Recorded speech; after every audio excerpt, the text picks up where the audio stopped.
120 seconds.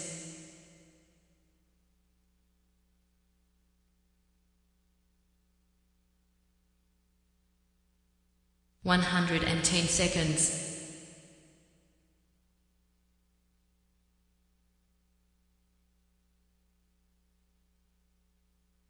100 seconds.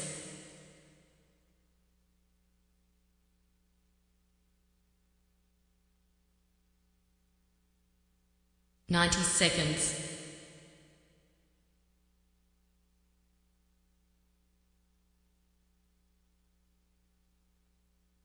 80 seconds.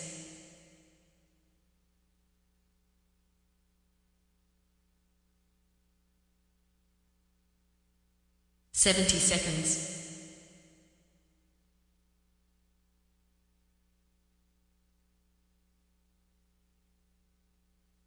60 seconds.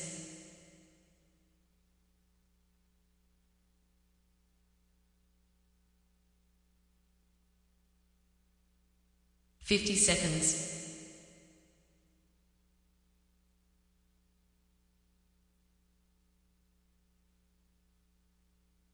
40 seconds.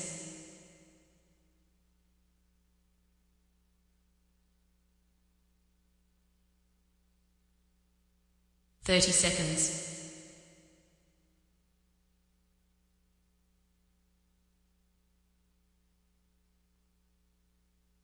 20 seconds.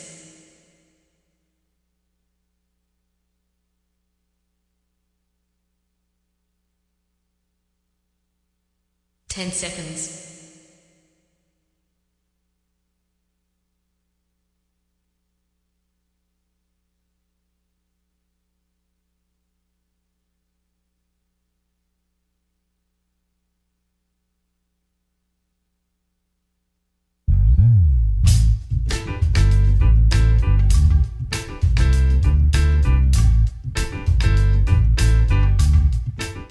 'My name's J.C. McCauley. I'm Nyesha McCauley, and you're watching AccessTV.org.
Okay, my friends, once again, it is indeed time to get our talk on. It's Morning Talk with me, your host, J. Sam Crowley, along with the champions of talk. This morning, we've got talk champion in the house, none other than Jonathan Small. Jonathan, good morning. How are you? Doing fine, and you, Stan? Guess the headshot is a little bit off. Am I sitting in the wrong? You all set? I'm all set. Okay. Come on, brother. I got you. Okay, you got me. Well, I'm doing fine, Stan. It's a pleasure to be back here again. I always look forward to it every week. It gives me a good way to start off the work week. You know, being part of the Morning Talk Live, which is the McCauley Talk Show. Had a good weekend? Weekend was nice. I mean, overall, you know, kind of up and down weather pattern. You know, I always talk about the weather, but it was pretty nice overall. You know, I guess the major sporting events, other than right now, probably baseball, college basketball is over. I'm not into the NBA though, like I used to be. You know, so I guess some people like the playoff time for the basketball. March Madness type stuff, or you mean basketball players? The NBA basketball. Yeah. I'm not feeling it the way I used to feel it. You know, I don't know what it is. I don't know, Jonathan. What? So LeBron James. Were you into the March Madness stuff? I was into the March Madness. I like college basketball actually better. It's a little bit different from what I'm told by all the basketball people. You know, the college ball has a lot more defense. It is. Than NBA's like offense. But see, the NBA used to be defense too. See, a lot of things have changed. The NBA is about scoring points, scoring big points, shooting. Any showmanship? Oh yeah, definitely. Who can slam dunk?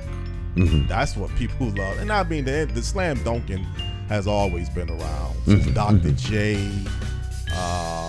Michael Jordan, Kobe Bryant, LeBron James. So dunking has always been part of the game. What about the three-pointer? Oh, that's the name of the game now, three-point shooting. That's more what players like to aim for than the regular shooting. Well, I wouldn't say more, but that's part of the game now, the three-point shot. Right, so if you can make the three-point shot from middle of the court, then you're like can't be stopped. Steph Curry, that's his style. He can knock down the three-point shot from the half court. And other deep, I mean, that's amazing when you can shoot from the half court or close to the half court. Maybe not exactly half court, but close. Can he do it while he's moving, or does he have to stop and plant? He usually kind of stops and plant. But I guess he has done it moving too.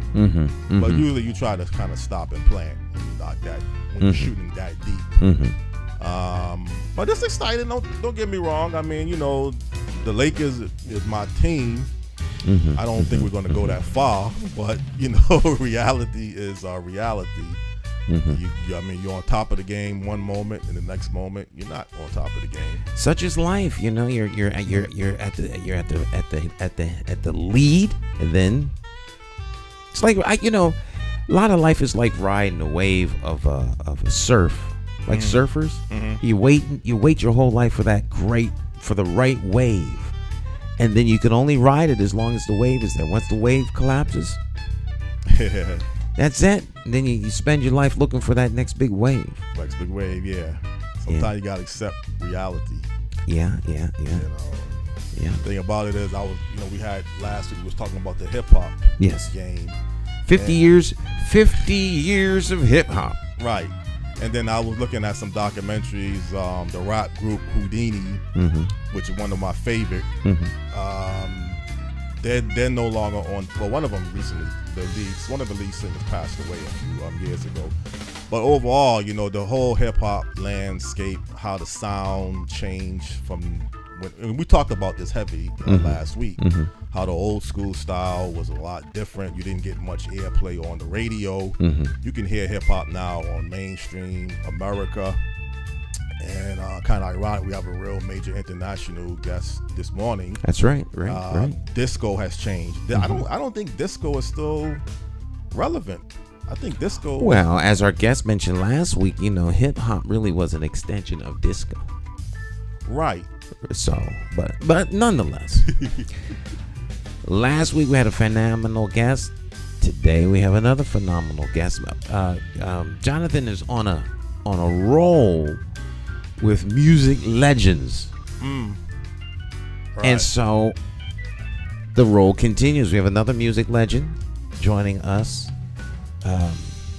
this morning. I won't introduce them because Jonathan we'll let Jonathan have the pleasure. Right. He's the official booker of guests. So, Mr. Small, you have the floor. Well, good morning to people out there on Morning Talk Live with J. Stan McCauley Talk Show. This week, this morning, we have a very special international guest who was part of a legendary R&B soul, actually album of the year soundtrack Grammy Award, which is a high honor to achieve. The guest this morning on Morning Talk Live with J. Stan McCauley Talk Show is the former lead singer of the music group Rose Royce, also better known as an international singer as well, no other than Gwen Dickey. Good morning, Gwen. How are you doing? Good morning, Jonathan. I'm very well. How are you? I'm doing fine. And you, Gwen? Gwen, before we get into our topics of discussion, could you kind of let people know a little bit about yourself and background briefly? Well, as you said, I was the original lead singer of the group Rose Royce. We did Car Wash, the soundtrack for the film Car Wash. I sang Wishing on a Star, Love Don't Live Anymore. I spent 5 years in the band. Then I left and took a year off and started my own solo career. I've been in England for about 40 years. I spent 2 years in Paris, and I'm still traveling the world with a different band, my own band. Well, Gwen, how did you get started in the music industry? Well, I was attending. I was going to Miami-Dade College, and I met the late Betty Wright one day in the student union, and she heard me singing. She was standing behind me as I was singing. I was just messing about. I never really wanted to be a singer. That was never in my realm of life to be a singer. And she heard me singing, and she said, "Oh, you have a nice voice. I want you to come and let my producer hear you sing." And I said, "Well, I don't want your producer to hear me sing because I don't want to be a singer." So anyway, I went with her to the studio after we finished our classes, and they were putting together a girls group. They had two, but they needed one more, and the group was called Friday, Saturday, and Sunday. So they needed a Sunday, which I ended up being Sunday. We were like a tribute band. We did all the top 10, top 40 songs. And one day we were working in this club in Fort Lauderdale, Florida. We did like 4 shows a night. And Joe Harris from a group called The Undisputed Truth was there because they did a show in Miami, and this was the popular club at that time where everybody would come and hang out. And he saw me on stage, and when I came off stage, he said, "Oh, can I talk to you for a minute?" I said, "Yeah, what do you what do you want?" And he introduced himself. He said, "My name is Joe Harris. I'm from The Undisputed Truth." There was a female in the group, but she had recently gotten married, and they wanted to leave The Undisputed Truth, go back to LA and start a family. And he said, "We're going to need to replace her, and I think you'd be perfect, but I need my producer to see you." And I said, "Well, who's your producer?" And he said, "Norman Whitfield." I said, "Well, tell him to come to the show tomorrow night." And he said, "No, he's in LA in Beverly Hills." I said, "Well, how's he going to see me?"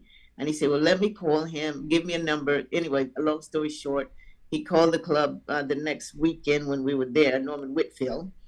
And he asked me if I could fly to LA, and I said, "No, you need to come to Miami because I'm not flying to LA." And he said, "Do you know who I am?" I said, "You're Norman Whitfield." What? That didn't mean anything to me because I had no idea who Norman Whitfield was. And nor did any other people in the band. It was like, "Well, Norman Whitfield." And he said, "Well, I wrote Papa Was a Rolling Stone. I did Cloud Nine." And I was like, "Yeah, okay." So you wrote those songs. Well, what is that going to do with me? He said, "Well, Joe tells me that you're really pretty and you can sing and you look good on stage. So I want to fly you to Beverly Hills. I want to hear you sing, blah, blah, blah." Long story short, I ended up going to LA. I met Norman. I was there for a couple of weeks, and I said, "Well, you wanted to hear me sing. I've been here for 2 weeks, and I want to sing so I can go home. I want to go back home to my man." And he said, "Well, don't worry about your man, but just have some fun." Because I was staying at his place in Beverly Hills. We were swimming and just having a good time. So one day he said, "I've got these guys. They're great musicians. I want you to get with them." He said they can play anything. So we got together. We put on a show for Norman. He rented this studio place, and he had some people that he knew come in, and we did a little show. So when I finished, I said, "Okay, can I go back to LA tomorrow?" And he said, "The next time you go back to LA, you're going to be so famous that people are going to be running down the street calling your name." And I was like, "This guy is crazy. What is he talking about?" And the rest is history. The next time I went to Miami, people were running behind the bus calling my name. Now, excuse me, your name was changed, wasn't it? Gwen Dickey wasn't your original name? Unfortunately, under duress, he changed my name to Rose. I mean, Gwen Dickey is the name my mother gave me when she gave birth to me. Okay. But he felt, because he named the group the guys were called Total Concept Unlimited. But Norman felt that wasn't the name of a band that was famous around the world. So he changed the name to Rose Royce, R-O-S-E. And he said, "And from now on, you're going to call yourself Rose." So I said, "Well, my mother's not going to be happy about that." He said, "When you're rich and famous, your mother's not going to care." I said, "My mother doesn't care about stuff like that. She's a little church lady. She doesn't even know about being rich and famous." So yeah, I ended up having to call myself Rose because Norman Whitfield was the type of man you don't say no to. When he tells you to do something, you do it. And it's his way or no way. So you just did what he told you to do. And I ended up having to call myself Rose for 5 years. Even when I go out and do shows now, I still go out as Gwen Dickey, but people still call me Rose. So I just deal with it. Yes. Well, Gwen, Rose Royce, wasn't they already established? They just didn't have a particular lead singer. I mean, how was the whole arrangement put together for you Yeah, to? they were established. They were a band. They Mhm. were Edwin Starr's band, and they traveled a lot with him. But they wanted to become, I guess, stars in their own right. So Norman Whitfield had been auditioning uh, girls to front the band, and he wasn't happy with any of the girls that he had seen in the audition. But when Joe saw me in Miami, and he sort of hyped Norman up about, you need to see this girl. But Joe was thinking that I was going to be replacing the girl in his group. But Norman, when he saw me and he saw me on stage, he goes, "No, I want her to be the lead singer of this band." They were Total Concept Unlimited at that time. And then I guess about a week later, he decided this band is now called Rose Royce, and your name is Rose from now on. And I said, "No, it's not." And he said, "Yes, it is." And yes, it was. It Mhm. was Rose from then on, even to this day. As I said, people still call me Rose, which is fine. I don't mind. Gwen, when people think of Rose Royce, I believe the first thing, or one of the first things that comes to mind, is the soundtrack that Rose Royce participated in the film Car Wash.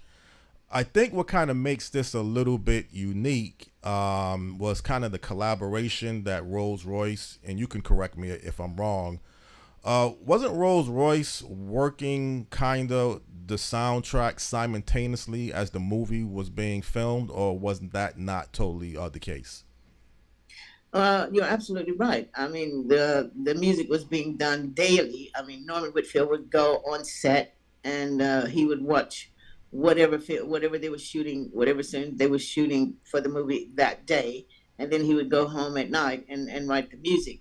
But we had already recorded the second album that we released, In Full Bloom. That was going to be our very first album. But when Norman was offered the opportunity to do the music for Car Wash, he said, "Well, I have a band, they're unknown, and I want to use them if I'm going to write, if I'm going to do the music, then I'm going to use this band or I'm not doing it." And they said, "No, we want you to use, somebody like the Temptations, somebody that people know." He said, "Well, I'm not doing it." I mean, Norman Whitfield, he was a genius, but he was very arrogant. It was his way or no way, as I already said to you. So we had recorded In Full Bloom, but every day Norman would, when they finally agreed, "Okay, you can use this band, but if we don't like the first song, then we're going to scratch this, and you need to get a band that the world knows, because this is a big movie. They're spending a lot of money." So when Norman wrote the Car Wash, that's the first song he wrote, which he wrote on the back of a Kentucky Fried Chicken after he'd been out playing basketball with the boys. Because Wow. we'd always have Kentucky Fried Chicken or these famous burgers in LA. I can't recall the name of. I think they're Fat Burgers or something, and we'd always have those for lunch. And they'd play basketball, or we'd swim, or we'd just stand around and listen to Norman Whitfield tell very boring jokes, and we'd laugh at them even though they were quite corny. Mhm. So he wrote Car Wash, and he played it to Michael Schutz, who was the director of the film. And Michael went, "Oh my God, this is a great song." And he said, "So who's the band?" And he said, "This is my new band. They're called Rose Royce." And he said, "Okay."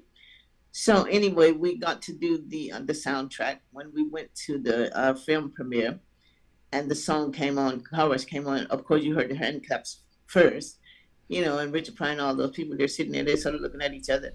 But then when the music started, everybody except us was up dancing. Mhm. And the director, he was very upset. He was trying to get people to sit down, but they would not sit down. They were up dancing when they heard Car Wash come on, when it started playing, because they thought it was quite corny when they heard the hand claps, and they were all looking at each other like, "What is this?" But then when that music started, all those actors were up dancing, Mhm. and people were like, "Wow, that is an amazing song." They hadn't even seen the film. Nobody had watched, not even the first minute of the film. They were dancing to Car Wash, Mm. and Well, I well, guess the rest is history. It was triple platinum around the world. mhm. Our very first song as a new band in the industry, and people often say to me, that was quite a feat to have your very first song and album triple platinum around the world. So we were quite proud of that. Well, obviously, Car Wash was a great song, but there was other songs on that soundtrack that I might have believed to some degree might even been a little bit better than Car Wash. Although I can't take anything away from Car Wash within itself. But when you was making the soundtrack, did you feel real good about particularly starting off with Car Wash, that this was going to be a huge hit? No, to be honest with you, as I said, I never wanted to be a singer. And even though the guys grew up in LA and they had spent a lot of time around Norman, they even did all the music for the Temptations 1990 album. And they were more into being famous and hit records and all of that. That didn't mean anything to me because I was never exposed. I mean, I grew up in Biloxi, Mississippi, and the most big thing for me was Keesler Air Force Base, where the airmen were. I didn't know. I wasn't really into music. I mean, I knew about Gladys Knight and all those people, but I didn't know anything about, being famous. And when I heard Car Wash, the first thing I said to Norman, he came out, we were sitting, his niece and I were sitting on this wall outside his house in Beverly Hills, and he comes flying out of the house. He said, I want to teach you this song. So I said, okay, what is it? So he started saying, working at the car wash. So his niece and I, we just fell out laughing. We're like, what kind of song is that? And he said, oh, this song is going to make you famous. And I said, you're always talking about famous. What is that about? Why are you always saying that to me? He said, because I'm going to make you rich and I'm going to make you so famous. You're going to be famous around the world or whatever. I said, well, not singing a song about a car wash. He go, oh, you just watch. He said, come in the house, let me teach you this song. So I went in the house and he had this really greasy Kentucky Fried Chicken bag and he puts it on the table and he started singing, you might not ever get rich. And I'm saying to myself, Lord have mercy. I can't believe I got to sing this. But anyway, I learned the song. I went to the studio while the guys were doing the music, and the music was sounding good. I mean, I was a church girl. I knew about good music, so I knew it was sounding good. But the words were like, oh my God, I can't believe this man wanted me to sing this stupid song. But I did, and the rest is history. Well, that got to be somewhat kind of challenging, to sing a song that maybe you're not 100% totally sold on or into, but you still have to go through the motions. And you did an excellent job, not only with Car Wash, but with the rest of the soundtrack to go along with the group Rose Royce.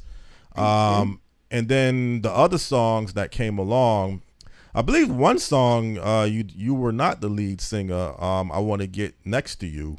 No, that was the trumpet player, Kenny. Yes. Was that Kenny. by design for you not to just actually be the lead singer on that particular song?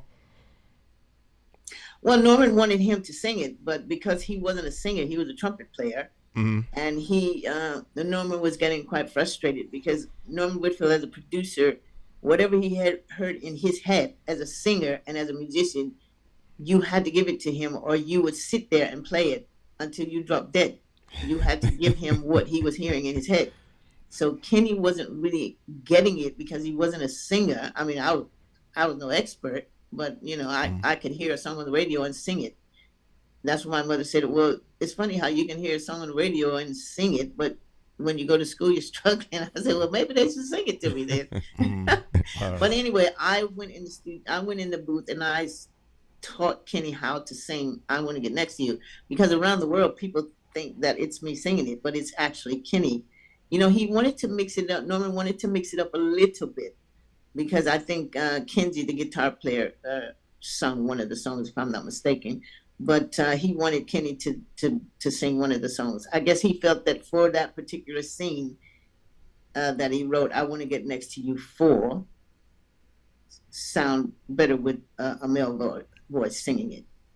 Yeah, because actually it really wasn't a technical video. It was like the video that you'll see, particularly if you look at it online, will be kind of the movie version of Car Wash. So the song blends in with the scene that the song was portraying. I mean, I thought the whole soundtrack kind of blended all together, but that particular song I think kind of blends into the film scene. And Stan, you have any questions you want to ask Gwen? I don't want to leave you out of this conversation. No, I'm once again, this is like a master class in music, and I always like to hear the story, right? Because as she's telling it, I can see it. I've been in studios plenty of times, and it's I think I think the general public doesn't understand what goes into making the songs that are the soundtracks for their lives and the hits. It's a lot of work in the studio, and when the producer hears a sound, and it's hard to get out of one's head into someone else's head what you hear. So they have to keep trying over and over, and people get frustrated. It gets tight. Right, exactly. And so I can see all of this stuff going on as she's talking. And so no, I don't have any questions. I'm listening. Okay, well, Gwen, there was other songs on the soundtrack as well. Which kind of song was one of your favorite songs making for the soundtrack of the movie Car Wash? Well, I guess it would have to it'd have to be Car Wash. I mean, sitting here right now, I'm trying to believe it or not, trying to think of the song that not go to my head. It would have to be Car Wash, because I thought Car Wash was I mean, once I got indoctrinated into the music business and understood it, Car Wash would be the song that resonated with me every time. It would definitely be Car Wash. Gwen, how did you feel when Mary J. Blige did the remake of I'm Going Down? I was quite proud. It made me smile. Well, first of all, I don't know what it is, but every time someone records those songs, people reach out to me like I need to give my approval. I'm honored. When Madonna did Love Don't Live Anymore, I mean, her record company actually called me and said, "Oh, can we play you something?" I'm like, "What? What do you want to play me?" And they said, "Oh, Madonna's recorded Love Don't Live Anymore." I went, "Great, fantastic." I mean, I was very happy. But then I had to sit on the phone and listen to it. But, it makes me feel really proud that these artists are listening to my body of work and going and re-recording it. I mean, Beyonce and Mary J. Blige, I feel very proud that they even, listen to material. They listen to the songs and they like them enough to want to re-record them. Well, actually, Love Don't Live Here Anymore is my favorite song out of all of the songs that you have sung, particularly. I mean, the other songs are very excellent and they're very close, but I think that song really stands out. It's kind of like the sound that you have is like a mixture. You can do ballads, you can do disco if you want to classify it at that time. So the whole soundtrack to me was a tremendous balance. You get the real disco version right off at the bat with the movie Car Wash. Then you get the ballads of I'm Going Down and Love Don't Live Here Anymore.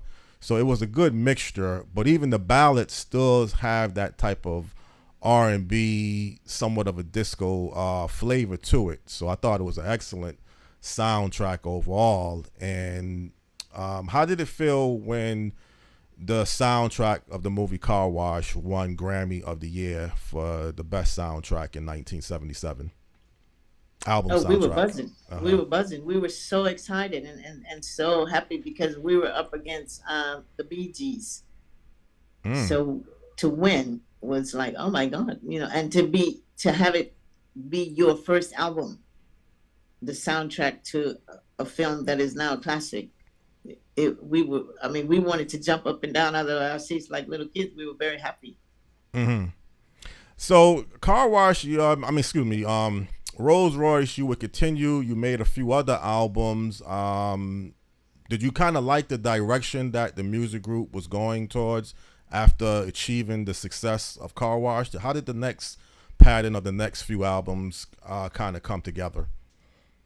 Well, as I explained to you earlier, I was never one. I mean, more the guys than me. I was never like, oh, well, the direction of the music. I never thought about all that kind of stuff.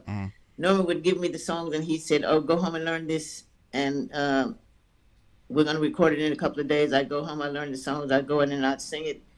And that was that. I never even thought about in my head, the direction of the songs or anything like that. I'm more abreast to it now. But back then, I didn't even think about stuff like that. And our second album, as I said to you earlier, In Full Bloom, we had already recorded that song when Norman was asked to do the soundtrack for Car Wash. I mean, they were adamant. They didn't want anybody else but Norman because, Norman Whitfield, musically, as a producer and a songwriter, was and still is to this day a genius. I mean, what he was doing. So, I mean, I didn't even think about the direction that the album was going in, because we already had the second album ready. So Okay. once Car Wash, the soundtrack took off. I mean, everything that we were dropping was just hitting. I mean, Wishing on a Star was the next hit, the next song that we released after the soundtrack, and it just took off. Mm. Okay, so again, two albums were kind of made simultaneously together. They just held Yes. off the second album until Car Wash, the soundtrack, was finished, from what you're saying. Sorry, say that again. No, you had stated that two albums, that you made the second album pretty much the same time as you made Car Wash, this soundtrack. But the second album was kind of held off, wasn't released. Yes. I mean, according to what you're saying, until after the Car Wash soundtrack and the film was finished. Yeah, well, he wanted to introduce us. I mean, it was less work for him. Mm-hmm. If you haven't, the album In Full Bloom, we had already recorded that album and it was ready to be released, the first single. But when he was offered to do the soundtrack, if you're going to introduce a new band and you've got a film where they're spending millions to produce the film and your music is there with your new band, I mean, which way would you go? You would use the film to market your new band, which he decided was the best way to market the band. And it turned out to be a very smart move, because once we released the second album, which we had already recorded, but he was just trying to work out how to introduce us to the public, a band that no one had ever heard of, with the second album. But he just sort of piggybacked everything off of the Car Wash soundtrack. Mm-hmm. Well, Gwen, obviously the music industry, I mean, is successful and glamorous. The way it presents itself, it still can be a cutthroat business. It could still be a lot of internal issues. And I guess at some point, you left the music group Rose Royce. What kind of made the decision for you to actually leave the group of Rose Royce? Pressure, stress, Mm-hmm. Right. Working with 8 nightmares. Okay, so you just felt it wasn't really worth it no longer to just continue being part of. No, it was just too much stress working with those guys for me, and I had enough. And I mean, the actual fact is that they were jealous that I was getting all the attention, and people thought that I was Rose Royce, whereas I was just the lead singer called Rose. Mm-hmm. And they struggled with that. They weren't happy about that. So it was just too much pressure, and I just decided, well, you know what, I've had enough. I'm out of here. And I left. Mm-hmm. So when you left the group, did you sign like a solo contract deal? Did you move on to become a solo singer? Well, Warner Brothers wanted me to sign as a solo artist, but then there was so much going on within the group, the 9 of us, the guys and myself, that I just decided, you know, I don't even want to be in this business anymore. I'm not doing a solo album. I don't want to sign any more contracts. I'm done with the music business. I'm just going back to being Gwen, which took some doing and sort of took me way out to left field for a while. But I found my way back and decided that I would get back into the business and continue on with my life as a solo artist. Well, Gwen, because I sung all the hits, so I didn't really need to go and record an album. I had all the hits that I had sung, so I could go out and just start my career from where I left off. Yes. Not being egotistical or being nasty about it. It's just a fact. Well, Stan, let me ask you a question. I mean, when you look at the group Rose Royce, do you kind of see it more of Rose Royce, a complete music group, or do you see it Gwen Dickey as the lead singer to go along with Rose Royce? Because sometimes it's easy to picture yourself watching the lead singer of a group more than the group itself as a whole. I'm just asking you as a fan or just a person. You know, I hear the sound. I'm listening to the music more than I'm watching it. And even if you go and you watch performance live, what you hear has to match. And so I hear the whole group. I don't necessarily hear individuals. You know, if you, depending upon your level of where you are as a music person. You could know who's on drums, Right. simply by the way they play the drums or bass, or that so and so on the piano, or whatever the case is. But the whole group makes the sound. Right. And so, as she's saying, she's doing her part in contributing to the sound, but they're so insecure that she can all this is part and parcel to the trade and to the industry. I mean, a lot of times people have a hard time managing egos, and then when that happens, then it creates tension, and if it's unable to work out, it ends the way it usually ends. Right. It's unfortunate, but you have to protect your head, because you got to live with yourself, and so you got to protect your head, and you have to do what's right for you. Right. It's clear that the sacrifices were already being made for the sake of the group, but the group's not even appreciating what she's doing. So I feel that real easy. Oh yeah, exactly. Yeah. Well, Gwen, how did the decision come about for you? Not only, or you had already explained your reasons for leaving the group, but you also left the United States. So how did this decision come about for you, leaving the United States, moving to, I believe, England? Yes. Well, I was offered a record deal after I got back in the music business as a solo artist. I met a guy who said, I know a record company in England. They would jump to sign you to the label. Would you allow me to go and talk to them and see, and let them know that you'd be interested? And I said, yeah. He said, well, when I get back home, I'll talk to them, and then I'll contact you and let you know. And about 3 days later, he called me. He said, they want you to come today. I said, well, I can't come today, but, I will come over. They can fly me over, and, we can have a meeting and talk. I said, but you have to let me talk, because you're not my manager. You don't speak for me. You asked me if you could go and tell them that I'd be interested in maybe coming to London and signing a record deal, but you and I can work something out. But you are not my manager. So sure enough, they flew me over, and we had a talk, and I signed a contract to do just one album, just to see how we work together. Because after I had been through all I had been through with those guys, I was not ready to step back into another nightmare. I didn't even want to be in the industry if I had to deal with a whole lot of nonsense. So we agreed to do one album.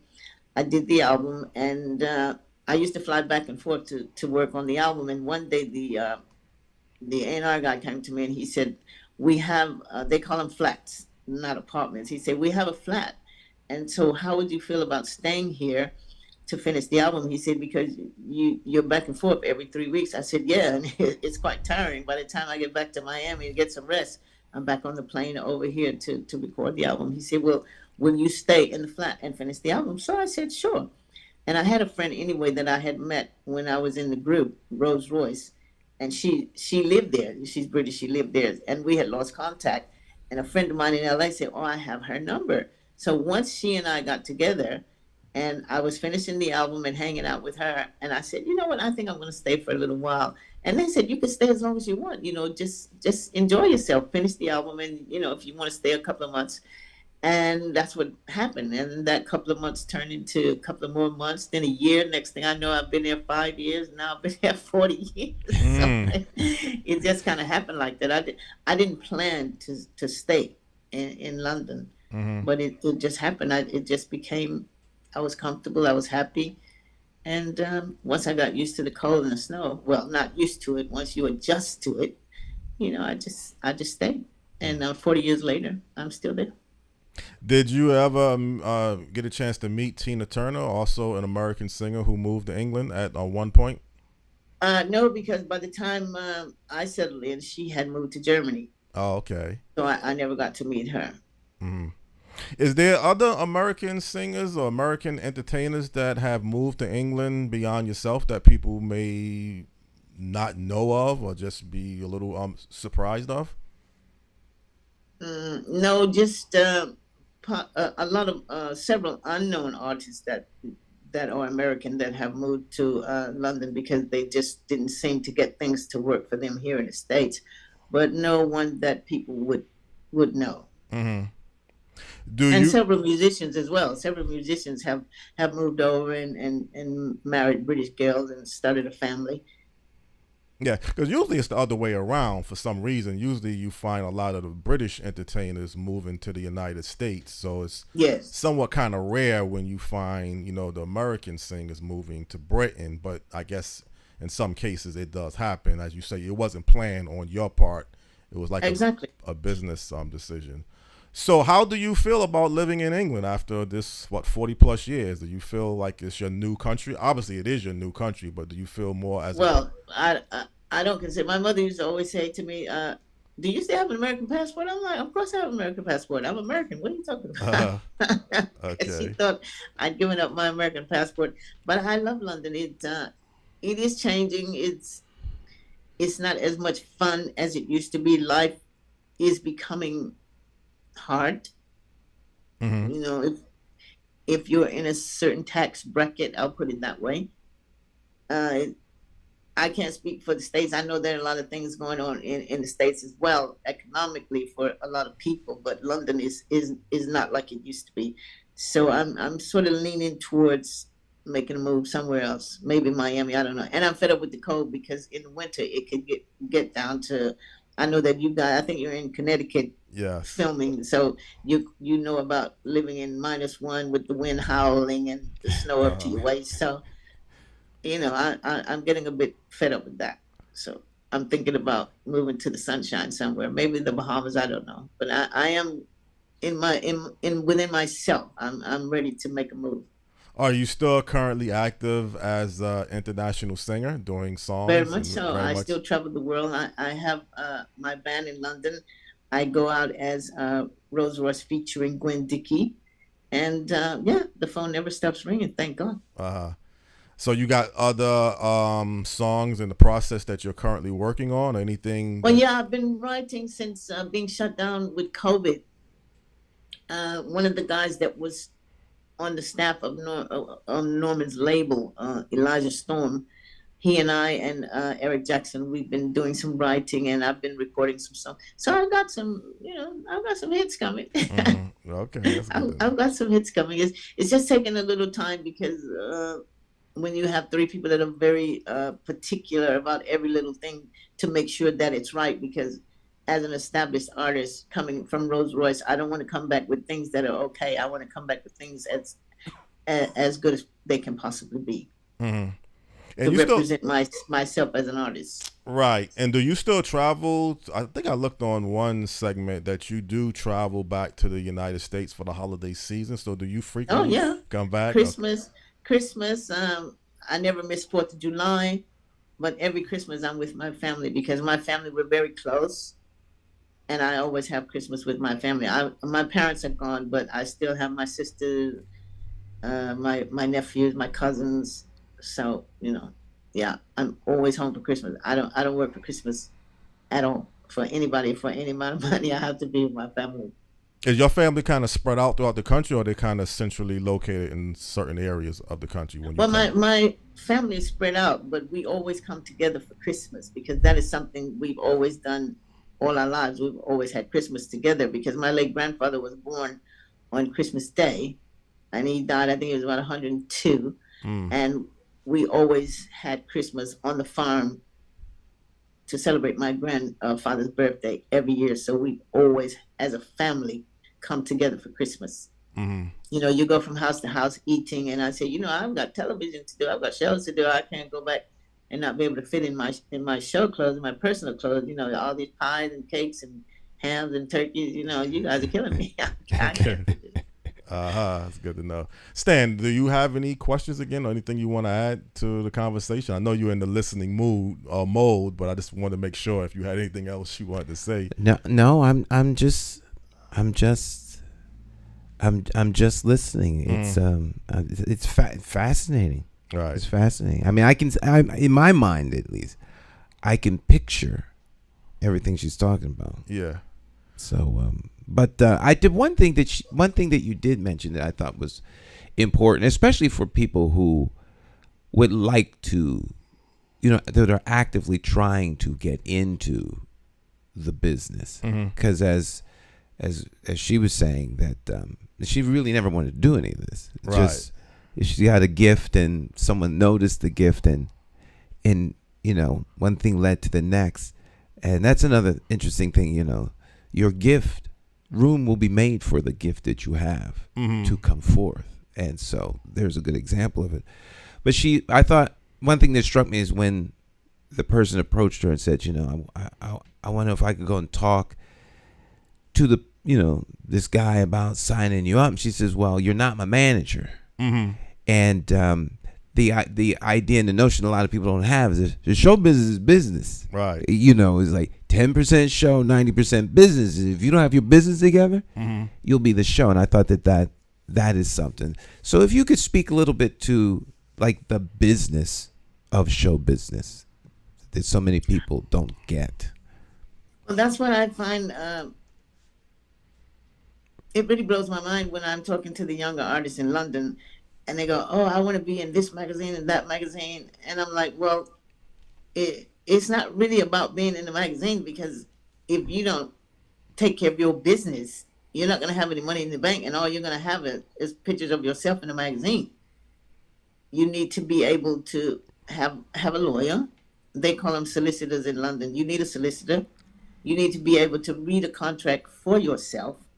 Don't just, when somebody gives you a contract, don't be so excited and say, yeah, I'm going to be famous. I'm going to be in magazines, and I'm going to be on TV, and photographers are going to be following me. I'm like, that's like the icing you put on the cake after it's been baked. You need the ingredients first. You need, you need to take care of your business. You need to be able to read a contract that's given to you, and you need to make notes. Sit down with your lawyer or solicitor, whatever country you're in, and you need to ask lots of questions, and you need to be able to understand that contract for yourself, not have someone tell you what the contract is about, what it says. You need to understand that contract, every line, every word, yourself, after asking a lot of questions. And don't think that if you're given any money, it's not a gift, because eventually you're going to make money, and that's the first thing that they're going to take, is they're going to take that money back. And if you're thinking, oh, I'm going to buy me a Louis Vuitton bag, you're not going to have any money to buy a Louis Vuitton bag, honey, because they're taking that money first. And you're going to have to work a while before, you get to where you're going in Louis Vuitton saying, oh, I'll have that one and that one. You have to take care of the business first. And being on stage is just the benefits from you taking care of your business first. Being in the magazines is because you have taken care of your business before anything. You've taken care of the business first, because it's more about the business than anything else, than the show. Like I said, it's like you're going to bake a cake. You can't bake a cake if you don't have the right ingredients. You need the ingredients first, and you mix them up. You bake the cake, and then you put the icing on it. That's being on television, being in the magazines. That's the icing, because you've already got all the ingredients. Your business is taken care of. Because people that you see that are really famous and they're making money, they didn't just wake up and say, okay, I'm going to do this. They've taken care of their business first. And as a new artist, sometimes you have to take a little bit before you can get a lot. In other words, you got to get your foot in the door. You can't go in there and say, oh, well, I want to sign $1 million contract. You're not signing $1 million contract. There may not be any money on the table at all, but get your foot in the door, take care of your business, and then you can grow your business. Well, let me add one thing. Obviously, when you say show business, that's what it is. It's a business and it's a show. You got to be able to do both simultaneously. You say obviously 10% show, 90% business, but also, Stan and Gwen, you have to have your head grounded, because you've seen, and this kind of might be, getting away a little bit from my topic, but you hear people like Whitney Houston, you hear people like Michael Jackson, Prince, how their life ended tragically. I don't know, again, if the entertainment industry or the pressure or whatever came about that they just couldn't handle, just made some drastic mistakes. But you've heard of, over the course of time, some entertainers can't seem to handle the pressure that comes along with being an entertainer.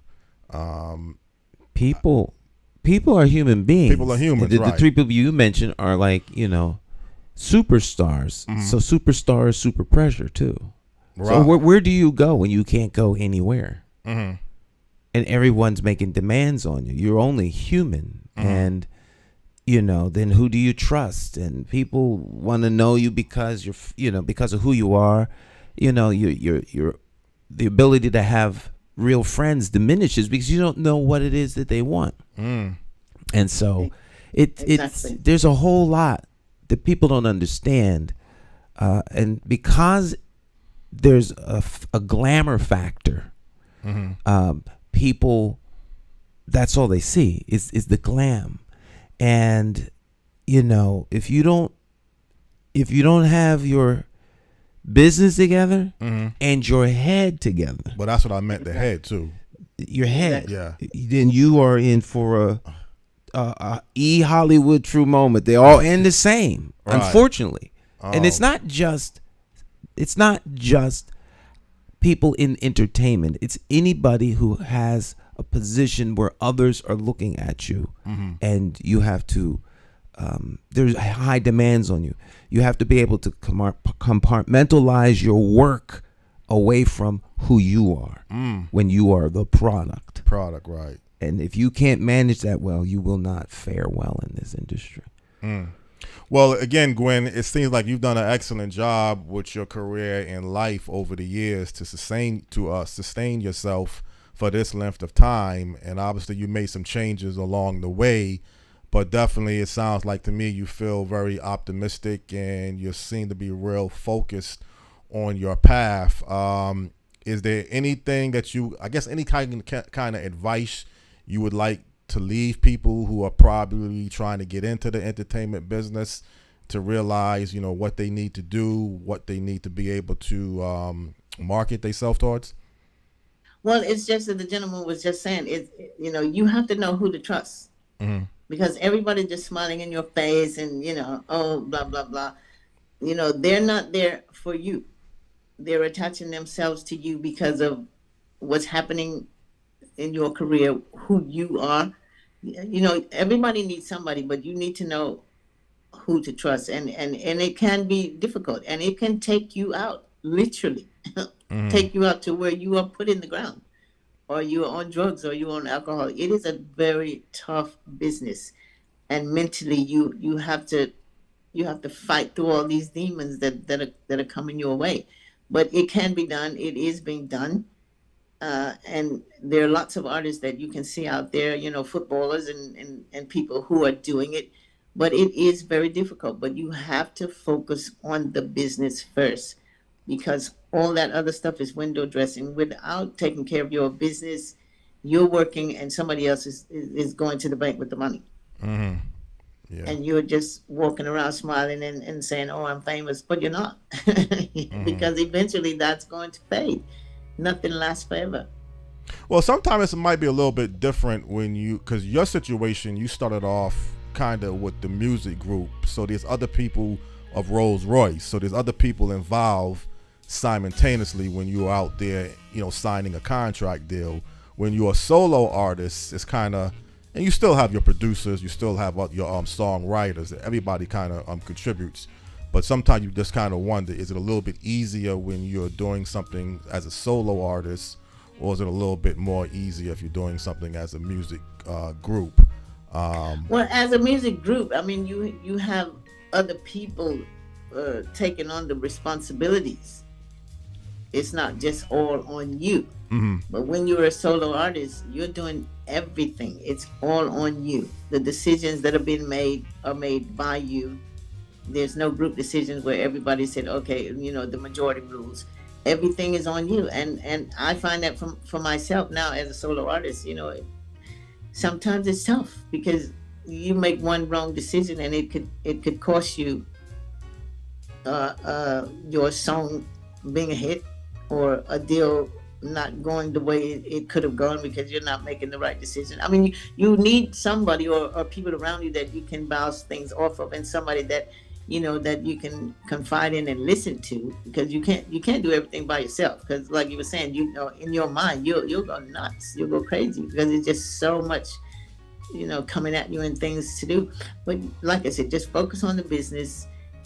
Have people around you that you can bounce things off of and that you can trust, and just do all you can to stay focused, because the music business is a tough business and it can take you out.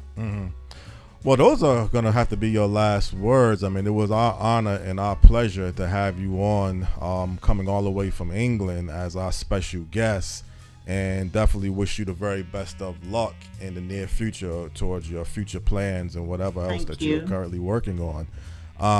I say this to all of my guests at the end of every show. If there's any last words you would like to leave people very briefly, the video and audio is yours.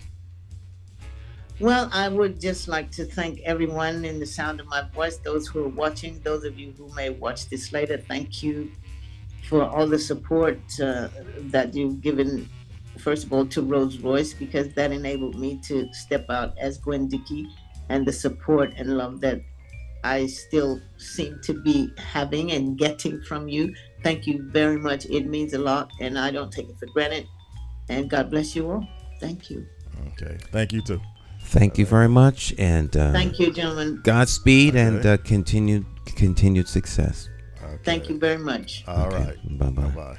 Fabulous. Bye-bye. Okay. Fabulous interview. Yes. She's an amazing. I mean, I kind of picture her to some degree more with Rose Royce, because it came along at a time when I was real young. But I kind of picture her more as a singer, the lead singer for Rose Royce. Those were the songs that I really fell in love with. But obviously, a lot has happened over the course of her life. And I think Rose Royce had an amazing sound. I mean, they had that 5-year span of what they was putting out. If you really get a sense of appreciation, if you really listen closely to their music, particularly from the soundtrack, on second album and everything. So I didn't know how you felt about Rose Royce. I didn't know if that was one of the songs are legendary. I mean, they're I wasn't sure and everything. So you kind of Love Don't Live Here Anymore. That give you goosebumps. Exactly. That's why I said that's my favorite song chills. Out of all of the and songs. The way she sings it is like it's coming. That's not like someone talking about. So it's like someone lived this and they're going through it in the moment. Exactly. And that's what the producer gets out of you. To hears that, and once I know what I want to hear, and it ain't there yet. And so you could be in the studio a long time, right? I don't mean like a couple hours. I mean this could go on for weeks to get that right sound. And I believe that's what they had to go through with the song Car Wash. I think the producer Norman Winfield was very demanding to make sure that they get it right. That the hand clapping was a big part of it, and then the introduction, how they came across. There was a lot that went into making that particular song. It just didn't come together just like that. People get the impression you hear this song Car Wash, and all of a sudden it just was. Yes, it's a great song. Yeah, that's leads you. It's a brilliant soundtrack, brilliant movie, brilliant writing. It was just like gold, like lightning captured in a bottle. And you don't get many of those projects. Right. And then when she mentioned that they beat out the Bee Gees for the soundtrack album of the year, that is saying a lot, because that soundtrack was amazing too. So the fact that they beat out the Bee Gees to become album of the year, soundtrack album of the year, I mean, you can't get much of a higher. I believe album of the year is the top, for award for the Grammy, but obviously soundtrack got to be right up there. Soundtrack album, artist, album, right. producer. Yeah, of the year. As long as of the year is attached to it, it's pretty heavy. Yeah, that's heavy. Okay. All right. Well, we'll take a short break. Listen to a little Jay Hogarth, and then we'll be back. So you can go get you some coffee, some hot tea for those of you that don't drink coffee. And we will return. Stick and stay. It's Morning Talk. Little Jay Hogarth.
Coming Friday, May 5th, 2023 at 7 p.m. is the Season 1 finale of Hartford's Got Talent at the famous Bushnell Theater in Hartford, Connecticut. Talent of all ages compete for $15,000 in cash prizes and awards. Don't miss it. Hartford's Got Talent, Friday, May 5th at the Bushnell in Hartford, Connecticut. Hartford's Got Talent, showcasing talent and connecting community. For more information, visit www.hartfordsgottalent.org. How do you define evil? Is evil the pedophile school administrator or taxation without representation? Is it the gatekeeping community leaders who sell out the very people they were elected to fight for? Or is evil the politician that puts out lies and takes in cash? However you may classify evil, having to choose the lesser of two evils still leaves you with evil. Nowhere does this rule apply more than during an election for mayor. Choosing a candidate who is the lesser of two evils still leaves you with evil. No wonder so many people don't vote. It's time for the constituents to flip the script and vote for a mayor you can trust. My name is Jason McCauley. I am an independent thinker, and I approve this message. I'm asking you for your vote on Tuesday, September the 12th, 2023, in the Democratic Party primary election for mayor for the city of Hartford. I, like you, am an independent thinker. So let's sit down and talk about my path to victory and why my 5-point plan for Hartford will work. Stop listening to the uninformed evil interests that tell you I can't win. For more information, visit McCauleyformayor.com. Have the courage to vote your conscience. Vote for the name you trust and know. Vote McCauley for mayor.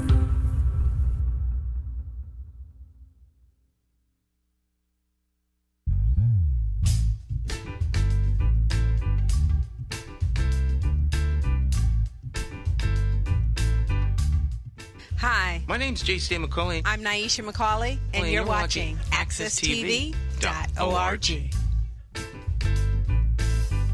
Oh, yeah.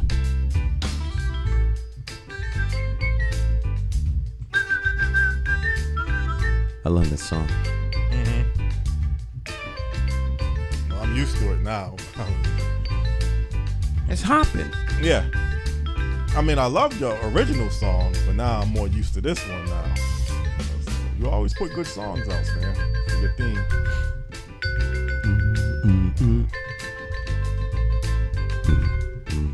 Okay. I'm stuck because I get caught up in the music. Welcome back. It's Morning Talk. I'm your host, J. Stan McCauley, along with Talk Champion Jonathan Small in the house. Yes. Oh, yeah. Well, again, I guess to go into a little bit of a different subject, this past week, this mayoral forum of, I guess the Hartford Mayoral Forum, which you was part of. Thursday's forum, that was the Upper Albany Merchants Association. Right. Mayoral forum. Mayoral forum. Yep. Forum. Mayoral. I think the thing that stood out to me that I heard about, obviously I'm working, so I'm not able to attend, that they, the MDC situation hasn't been resolved. I mean, the audit that people are recommending, changes from the chairmanship of William DeBella, Nick LeBron leaving as a commissioner for MDC because he's dissatisfied with certain things that they're doing or not doing.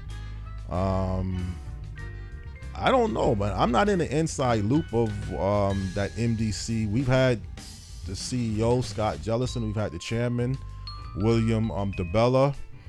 But I guess I'm picking up that they got some issues that people, the mayor of West Hartford, Sherry Cantor, believes. She stated that she feels William DeBella, the chairman of MDC, should step down. Sounds kind of serious, Stan, I think, long and short of it, of how they feel about the direction in some areas that NBC is moving towards. I would say it's very serious. Absolutely. Absolutely. Well, I can't recall ever someone leaving as a commissioner for At least that Well, I know. I don't know he's for not sure. really. I mean, his position wasn't as one of the commissioners. He was on he served on a committee, like a civilian role. But according to the claims of the commissioner, of the Bella, he never been to a meeting. Never been to a meeting, right? And DeBella also stated in the Hartford Courant article that he's upset because DeBella is not endorsing him as the Hartford mayoral candidate. Whatever position you want to put it in. I mean, that's the only thing that's changed in terms of the position of William DeBella and the MDC. Right now, right, and 4 years ago, is the date. Okay. Other than that, nothing's changed. Nothing's changed, right. He's the same William DeBella now as he was 4 years ago. Right. 8 years ago. He's the exact same human being he was the very first time you interviewed him here. Nothing has changed. But the allegations that he kept a lawyer on past the contract, I forgot the lawyer's name, but well, that's an action. That's an action undertaken by the chairman that apparently was inappropriate. But in terms of where his head is and who he is and what the MDC is all about, none of that has changed. Okay. So I say that to say this: if Councilman LeBron was so upset, why did he join? Why did he join? Okay. Yeah. My views on the chairman have also never changed. Right. I think I've been pretty transparent. You know, I remember when he came here and first talked about the boat yard he wanted to build down there, the marina, and close the airport down. That was like I can't even remember how long ago that was. And I disagreed with that then. I disagree with it now. Well, the thing about it, Stan, and I mean, I don't know, again, your take running for mayor, that the Bellas has a tremendous political clout in Hartford. No doubt they have a tremendous, they have an iron grip on Hartford. Iron grip. Yeah. So this whole Democratic primary coming up in July, is what they call it, the Democratic. There will be a primary because the party will pick somebody and others will not agree with the pick of the party leadership, aka the town committee. So town committee is going to pick some people, and that challenge is the primary. Right. But see, Stan, the handwriting to me is already on the wall. William DeBella stated that he is endorsing State Senator John Fonfara. And the DeBellas carry a lot of, Mark DeBella, his son, carry as the chairman of the Hartford Democratic Town Committee, carries a lot of influence, a lot of weight. That's a great word, influence.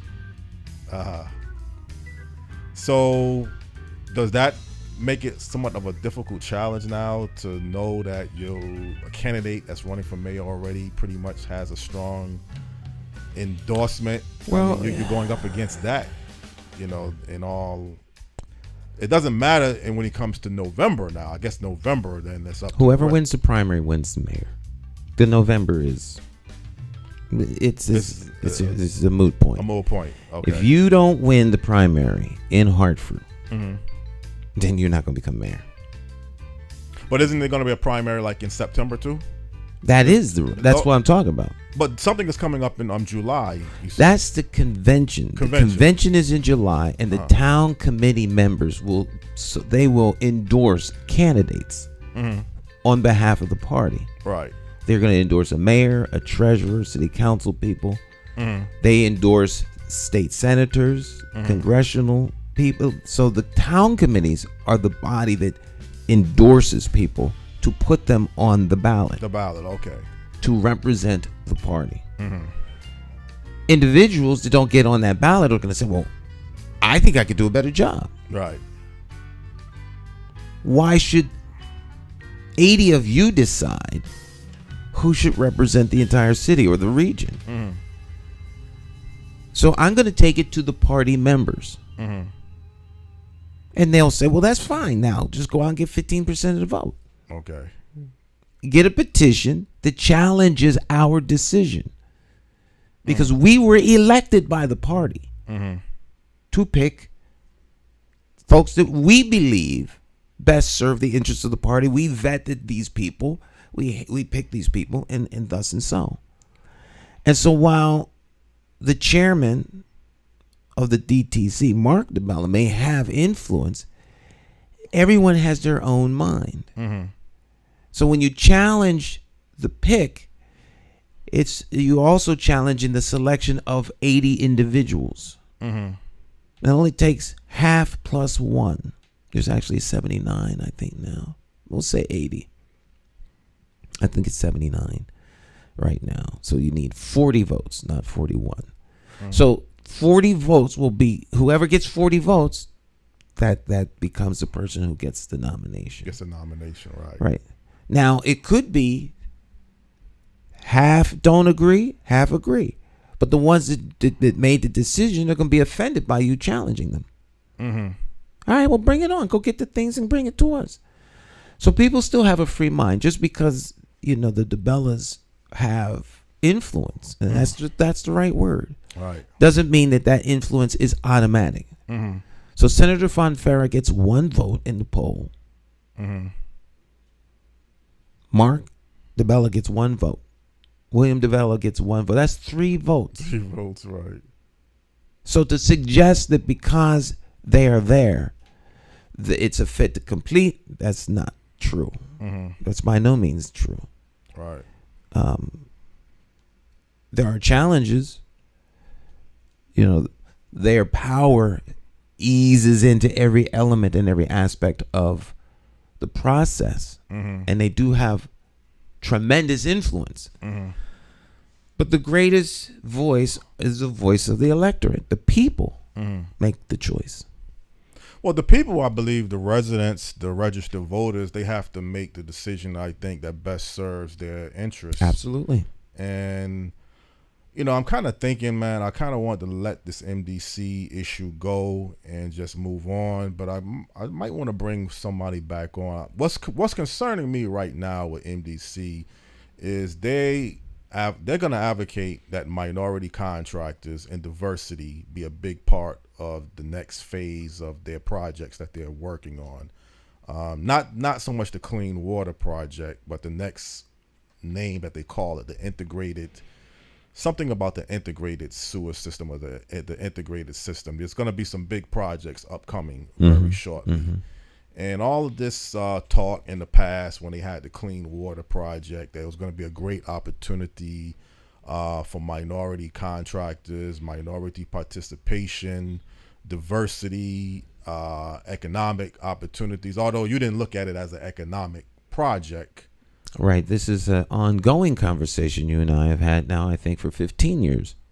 About MDC? About the economic, it being an economic development project because you and I have had that conversation way back with Commissioner Ritter. Paul Ritter. And he felt it was the greatest economic opportunity in Hartford for a long time. But you didn't agree with that. I don't agree with it now. I think that water is key to economic development anywhere. Mm-hmm.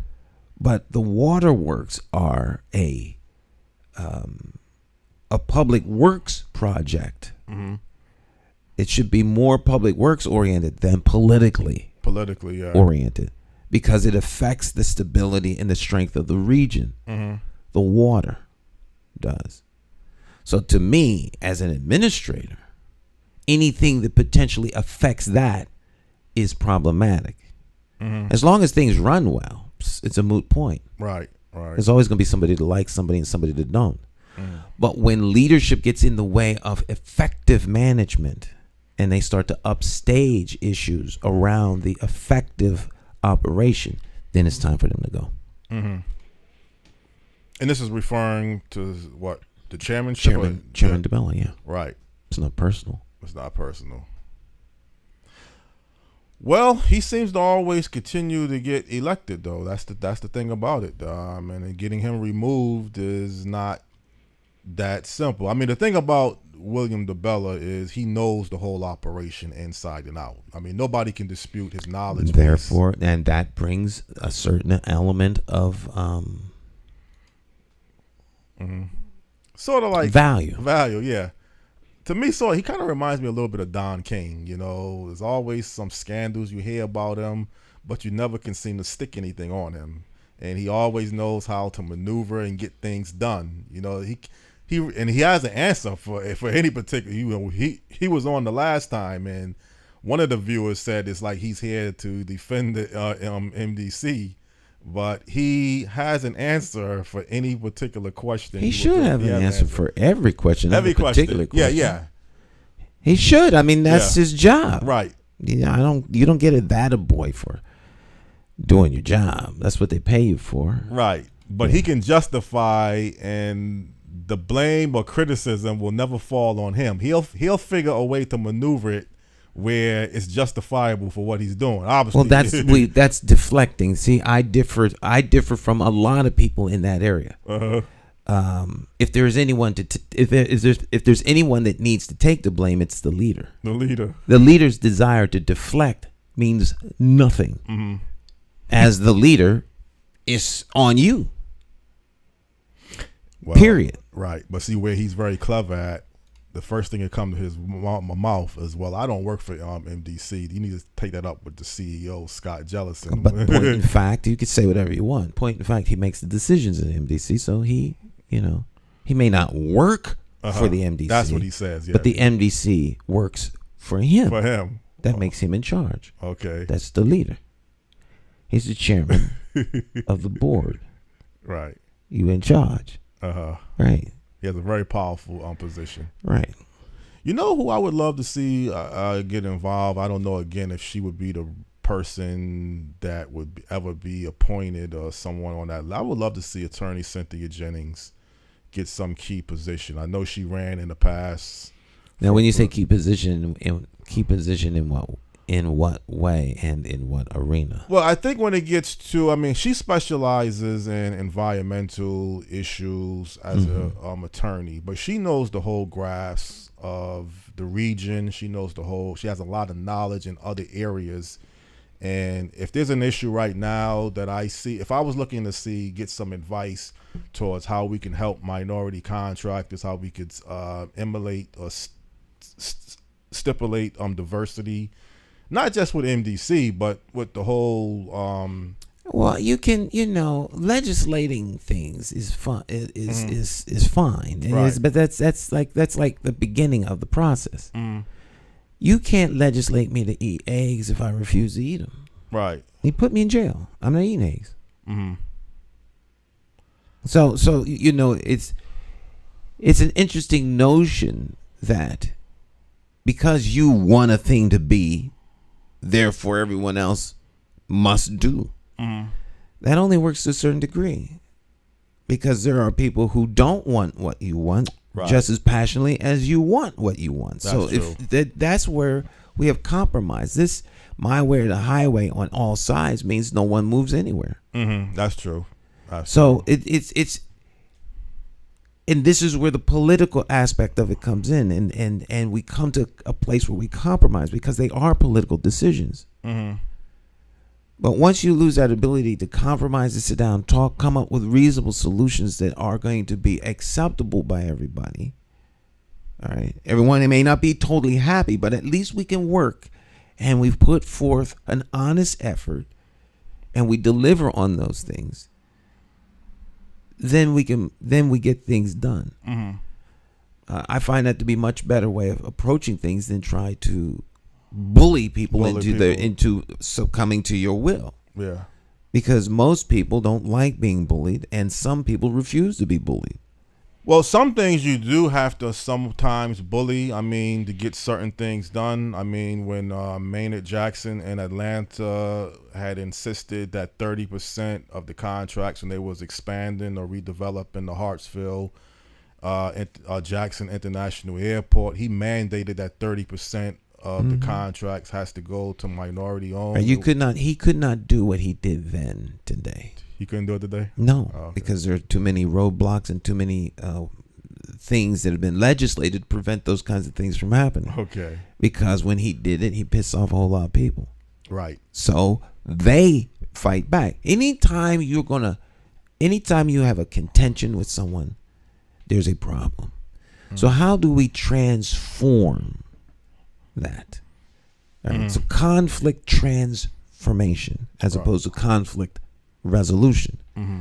Because 9 times out of 10, the resolve really ain't. I mean, people can be made to be quiet. It becomes politically incorrect for them to speak out or do something, so they stay quiet. But way in the back of their head, he's scheming, and he's waiting for the opportunity. So, it's better to have people respect you than to fear you. Okay.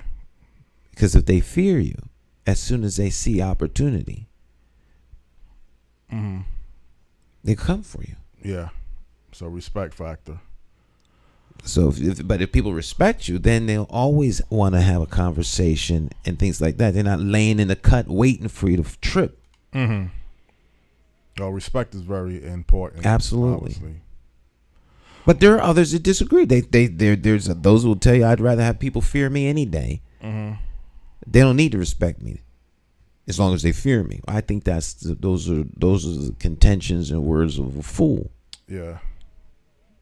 But that's me. Well, obviously some in basketball, football, you're going to have some coaches that you're going to fear because they don't tolerate any nonsense. They don't tolerate any mistakes. They don't tolerate any excuses.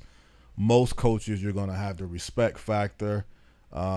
Maybe the fear factor, just a few people like that more than the majority. But that's very I guess that's very crucial what you said between the respect factor and the fear factor, because a fear can mean intimidation. This person's intimidating me. I'm walking on eggshells now if I make one mistake. I'm using other examples, maybe other than this politics. I'm just saying as a coach. But then when the first chance comes for people to get out from under that coach, they take it. They take it, yeah. Because people don't want to work in that kind of environment. It's not a nice environment to work under. You do because you don't have a choice. You need the money, you need to eat, whatever the case is, or you feel trapped.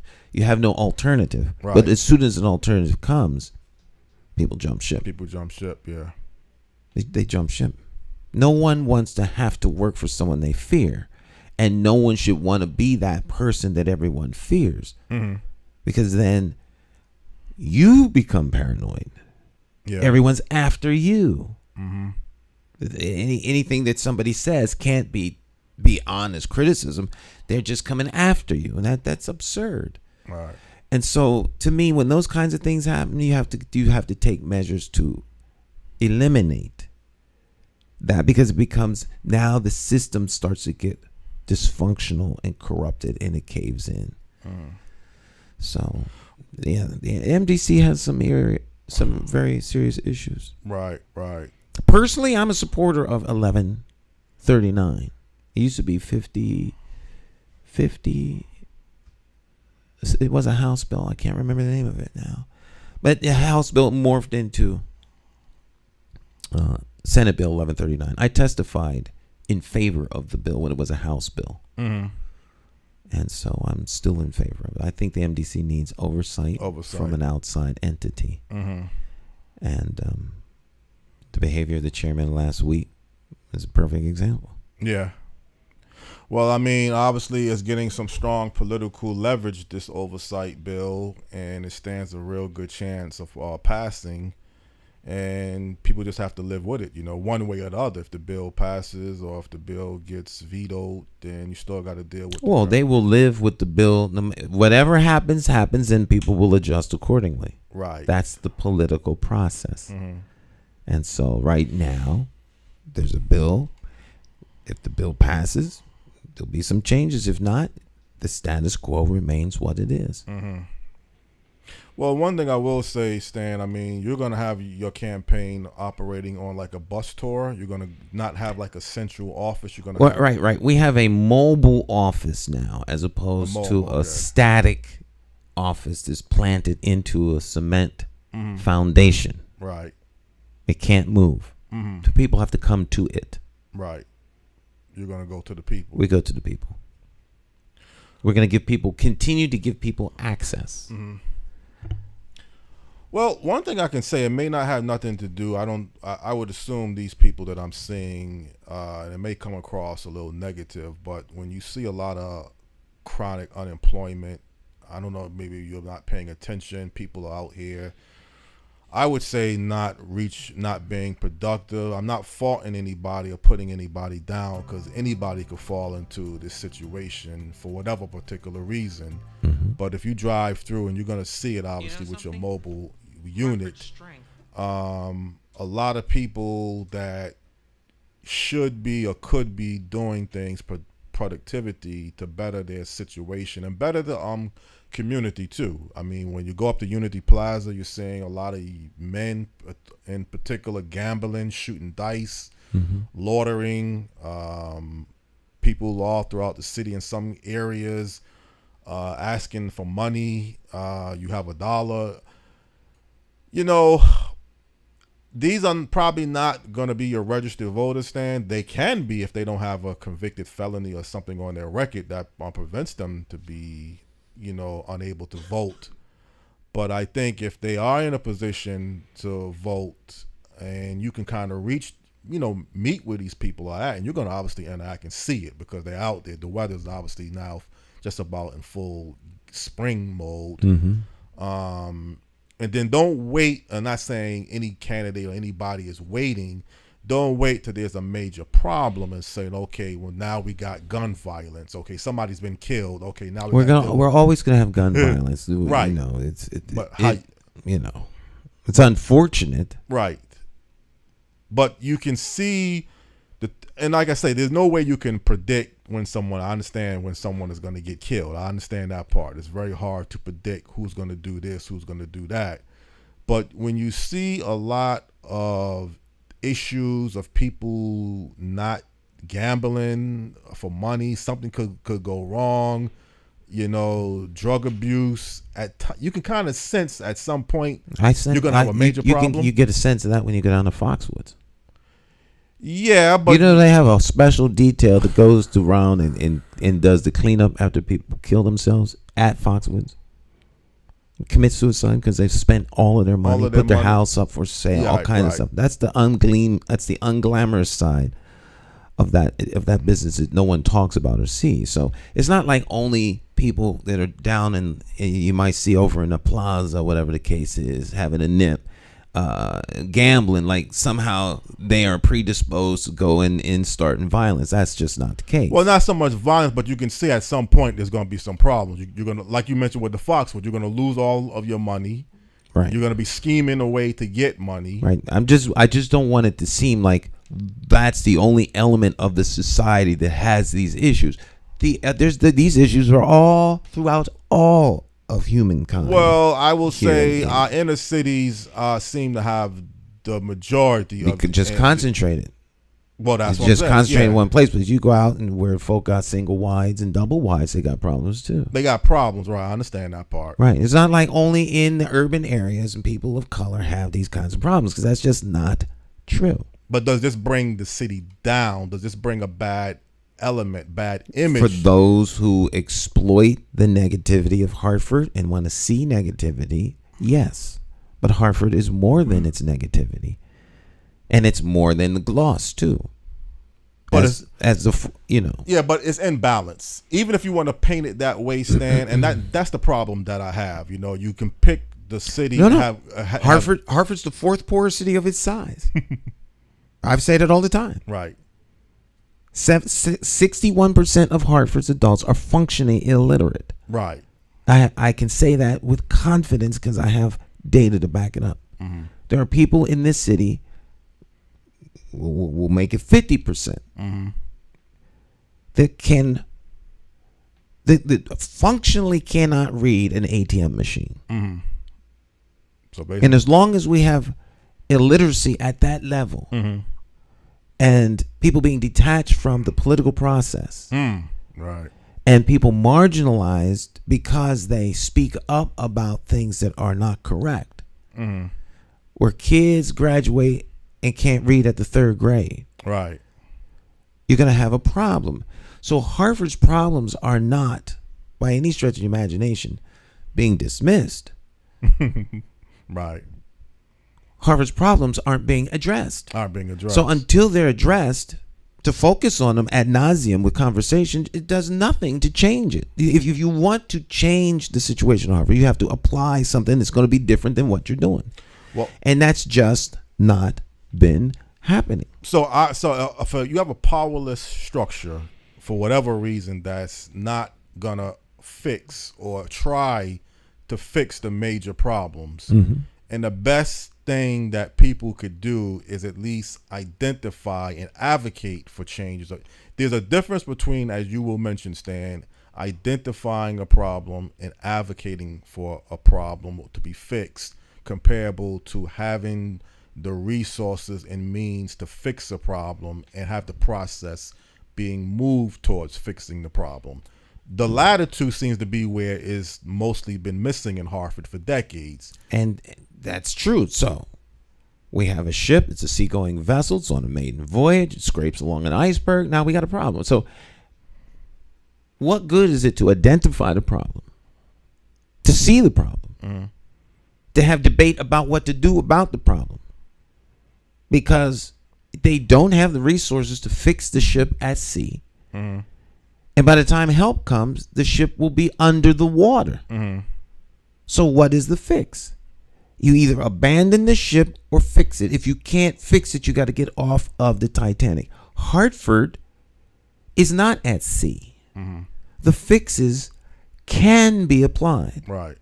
Identifying the problem has been done ad nauseum. There are very few people who don't know what's wrong with Hartford. Right. What there are very few people who are willing to do what's necessary to make Hartford a viable, livable city for those who actually live here in poverty. Right, exactly. The solution has been to get rid of those people. Yeah. And that's bring in people who have better economic means, gentrification, who have better economic means to buttress and to hold up the city.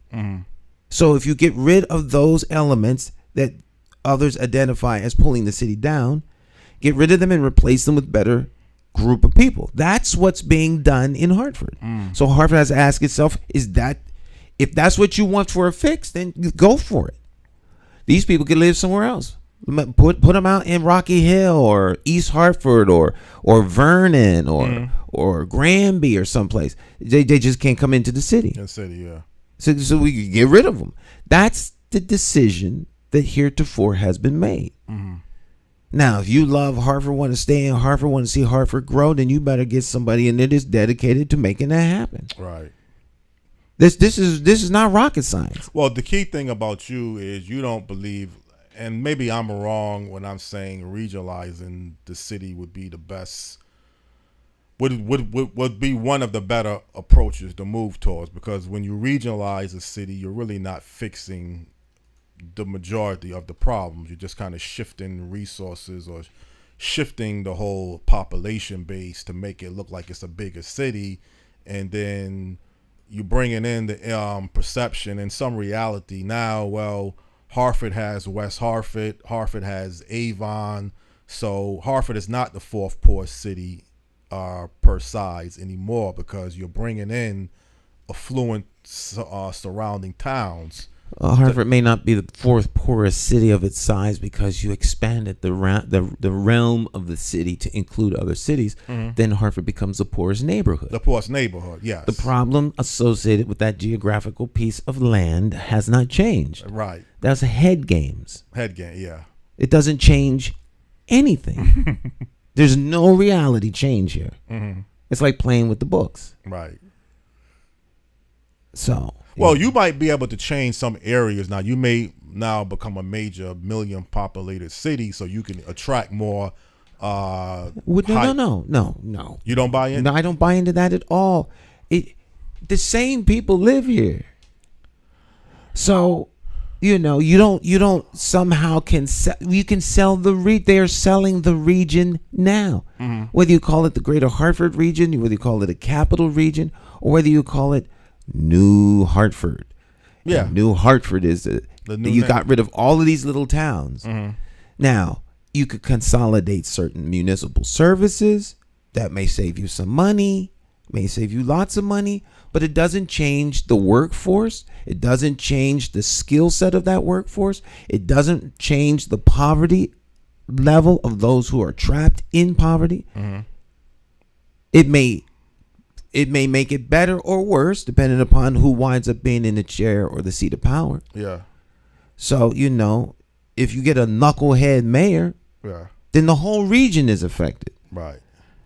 Well, I think it gives you a better chance at marketing your downtown. I think that's probably the one strong area that I think it would be a benefit towards. So where's downtown downtown will continue to be where it's located at. No. You don't think that you have to shift it downtown? West Hartford has a very thriving downtown. They do. So they'll be the main East downtown. Hartford got a downtown. Well, East Hartford is not that thriving to me, but West Hartford. But they have a downtown. But West Hartford has a downtown. Do you think that Mary Cantor wants to give up her control to the people in West Hartford? No, she don't. So if we had a New Hartford that was composed of Hartford and West Hartford, who do you think the seat of power would go to? Yeah, Mayor Cantor and the shift of the new downtown would be the West Hartford Center, not right. And so if we shift, if we create a super region, we'll call it Hartford, West Hartford, East Hartford. Right.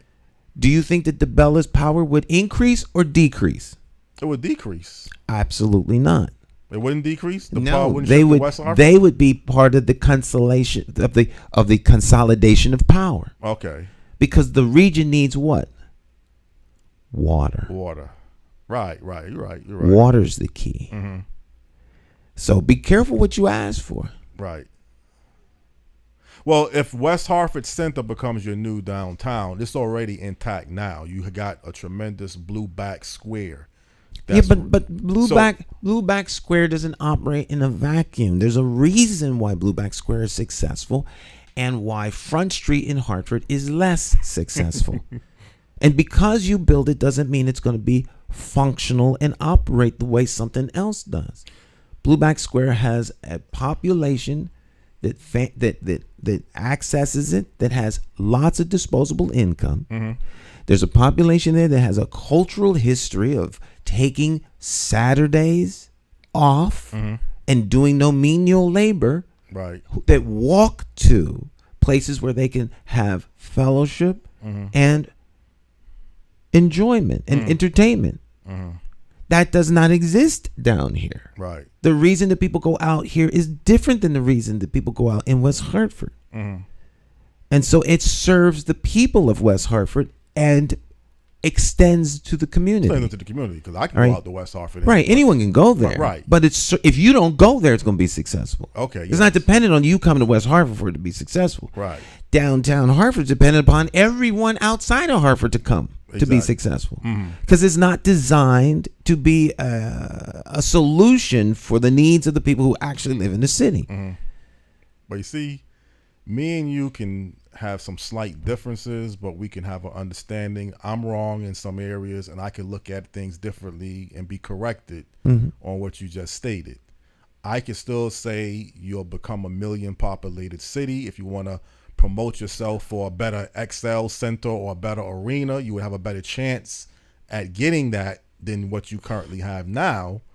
Or if you want to move it to West Hartford Center, wherever you want to move it to. These are things of semantics. This is a marketing thing. All right, strictly because nothing changes. Right.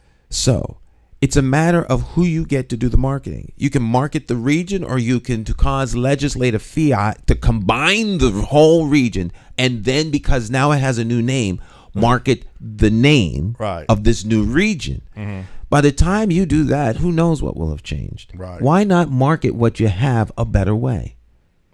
Well, ask yourself, maybe it has nothing well, you kind of exemplified it, that what they do in West Hartford is a lot different than what you see being done in Hartford. They Totally unique, totally different, and it's different in West Hartford than it is in Southington. In Southington, right? In Simsbury, Simsbury Center is a whole different place. It's quiet, right? It's activity. There's a little buzz there. You're kind of like in a valley, the mountains, and it's just kind of like idyllic, little, New England town. And they're cool with that. They're not trying to become the next XL Center. Well, put it like this, and this might be an area where you can kind of adapt to it a little bit differently.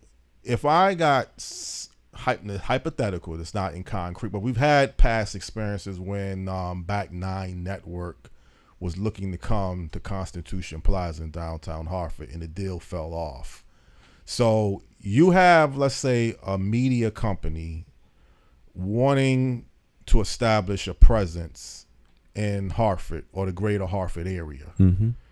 Right now, I don't, as a developer or an investor, I don't see nothing in downtown Hartford that's going to really attract me for wanting to bring a media company down there. But I see West Hartford, you have WVIT or NBC 30. Although you do have Fox 61 still on Broad Street. Fox 61 is here. Channel 3 would be here if it wasn't for some of the shenanigans of the administration at the time. Right. So it would still be here. Yeah. But Back 9 Network, that business. Back 9 failed not because it was in Hartford. It failed because the premise of the network was not sustainable. Okay. They'd have failed if they was in Glendale, California. Okay. So Hartford, the city had nothing to do. Absolutely nothing. But losing WFSB now, that was some administration. That's an unfortunate loss of a great asset that the city had. The loss of those assets say to other people who may want headquarters here that Hartford's not on the upswing. There's reasons why companies move, and when people who are chief decision makers decide to move their company someplace, there has to be good reasons for it. And one of those reasons is the stability and the ingenuity and the vision of administrations and their willingness to work with the existing companies that are there. Okay. If they see companies taking flight, then maybe there's a problem with what the relationship of those companies and the municipal leadership. Is a company leaving because they've got a better deal somewhere else? Is it a state issue? Is it also a local issue? Does the local government get to vote on their budget? If they don't, why not? So why aren't the people more engaged and involved? Oh, the city's gripped in poverty. So if they've gripped in poverty and the kids can't read at the third grade, do I have a pipeline of employees that can come? These are the decisions that people make when they want to move a company somewhere. Okay. So if you have people that are yahoos, can't think their way out of a paper bag, making decisions on city council and things like that, people don't want to come to your town. This is not rocket science. Right. What we need is a frank conversation about how the city is run, how decisions are being made, and are those decisions being made in the best interest of the city, or are they political decisions made to maintain the status quo and to keep certain groups of people in power? And when you get to the end of that conversation, then someone has to make some hard choices.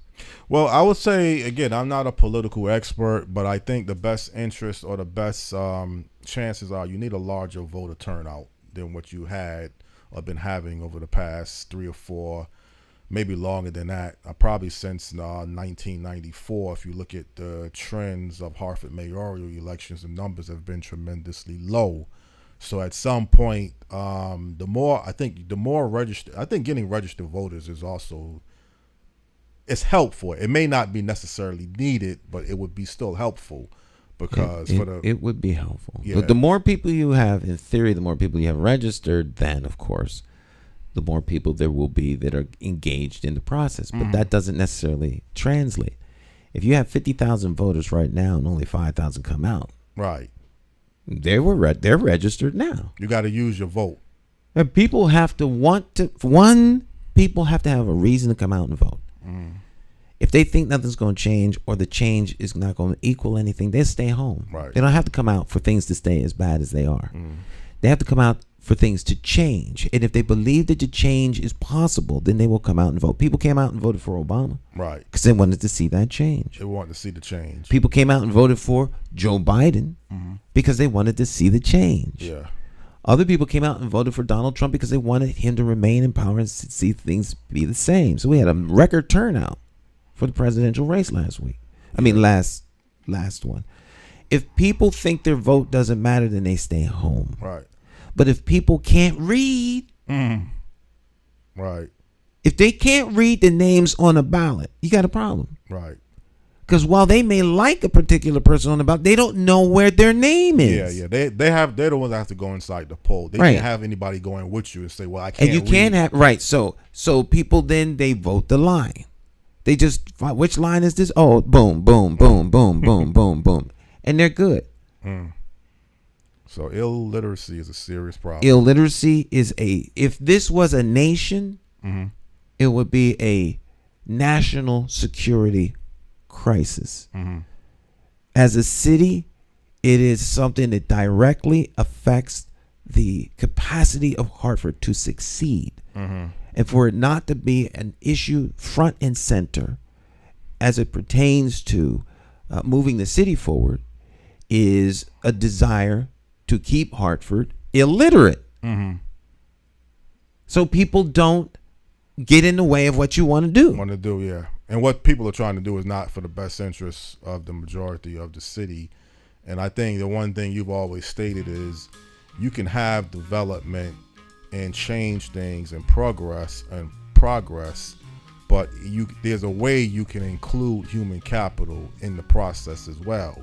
If you're trying to develop certain parts of the city, bring in people with more money and resources, and we're not concerned with the people that's already here, and then just use the people when it's time. Not saying you're the unique candidate that's running, because you've always been consistent towards what you believe in.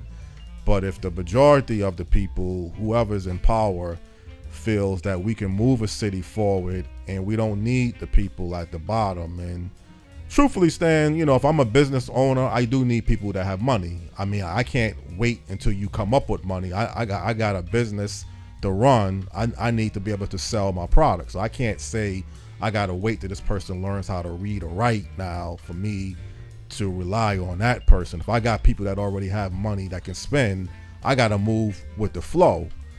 But you could move your business to where there's money, or you can invest in the community in which you live and help grow so that they become economically stable and now have disposable income to spend in your business, which is in their community.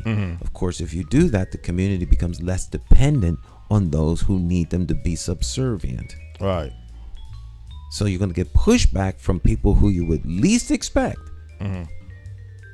against your project, because your project is going to increase the economic viability of the people that live in the community. And they'll fight back. They want to do things in their community. They want to have a voice in their community. They want to make demands on the community. Right. And the resources that serve the community. Stan, I'm still working on getting this mayor from an urban city who has made some changes. One of the worst urban cities in America. Just can't seem to lock this particular mayor on for a guest. But I'm really interested to feel and see how he's been able to do certain things in that city, and this change is really beneficial for the majority of the people, because sometimes people will tell you the city is clearly moving in the right direction and everything is now moving forward, and you'll be city or his city? His city. But I just want to get a better, I'd rather that person come on and speak for himself more than me give my point of view. I can't wait for him to come. Right. But I think the thing what you're saying has always been true about the city. You made some very strong statements even this morning about the chairmanship of NBC. The DeBellas, a very powerful political clout in this city. That takes fortitude and courage and consistency to what you believe in. And hopefully, the same old politics won't continue to play out. The machine deciding the election, 5,000 or 6,000 registered voters deciding the election. But again, Stan, you made an excellent point. If you can't read or write, you know, getting you registered to vote and you go inside the polls and you can't read the candidate's name, I don't know what to say. That person can't be much of a help until that person learns how to read or write. Right. You can't have someone go in to the polls with the person to say, okay, you need to vote for J. Stan McCauley, Senator John from Farrah. This is the person's name. Well, no, you can't, unfortunately. But, you know, there has to be a greater focus on making sure that the people of Hartford grow and that they're more engaged. And that there's a caring about the people that exceeds the caring about how much money can we make off of Hartford's plight. Well, the thing again, Stan, what you stated is you don't want to hear constantly about, and you're going to hear it though, because a lot of people will tell you, I got this problem, man. I'm broke. I can't find a job. You know, I got problems where I live at. So if you go on the streets with your mobile unit and you start to go up on Unity Plaza, I can rest assured you're going to hear a lot of these same statements from people, man. Y'all cats can't do nothing for us, man, and all of that. But and I'm going to say you're right. But we together can do something for us. Yeah. Stop waiting for cats to come along and who can do stuff for you. Right. Because the ones you think can, you put them in, and what happens? They backstab you because they were never in a position to do something. We have to do this. Right. Yeah, we as together. Yeah, we. Right. We, the people and the leadership that they choose, have to do this. And you can't be told time and time and time again that, well, you know, I hear, but that's not going to work. I think our plan will be better. Well, your plan, what is your plan? Your plan sounds like I'm not included in the decision making. Yeah. That sounds like the plan that works best. We're running out of time, John. All right. Great show, man, that we had this morning. I really appreciate you giving me the opportunity. Appreciate our special guest, international singer Gwen Dickey, and this conversation that we had. And let me try to work on finding a guest for next week. All right. All right, my friends, our time together has come to an end, unfortunately. And so we will see you all next time. Bye-bye. Okay.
Hey, Hartford, Connecticut, I'm talking to you. We gotta get out and vote. Vote for Stan McCauley. It's our time. We gotta rise up and take it back. Vote for Stan McCauley. Vote for Stan. You gotta vote for Stan McCauley. Vote for Stan. Vote for Stan. Oh yeah. It's more than politics than just what your social covers. And it ain't somewhere written down in bold letters. Don't just take my word for it, do your research. Think of your future, look at your bigger picture. Shooting tie, clean up, unity for the righteous. Plotting on action, hands on access. With a light source vision, door to door knocking. Guerrilla style marketing, brainstorm as a collective. Real neighborhood suggestions. Only we know what it is where we living. To make real life decisions. Move on facts, make it manifest back. You gotta vote for Stan McCauley. Vote for Stan. Vote for Stan. Vote for Stan. Oh yeah. Look at your city. Stop. Take a look around. Is opportunity flow into your house? Are you working? Wait, can you save some money? And is your neighborhood safe? Or is it a homicide every night?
Singer. Many of you may know me as the two-time welterweight champion of the world.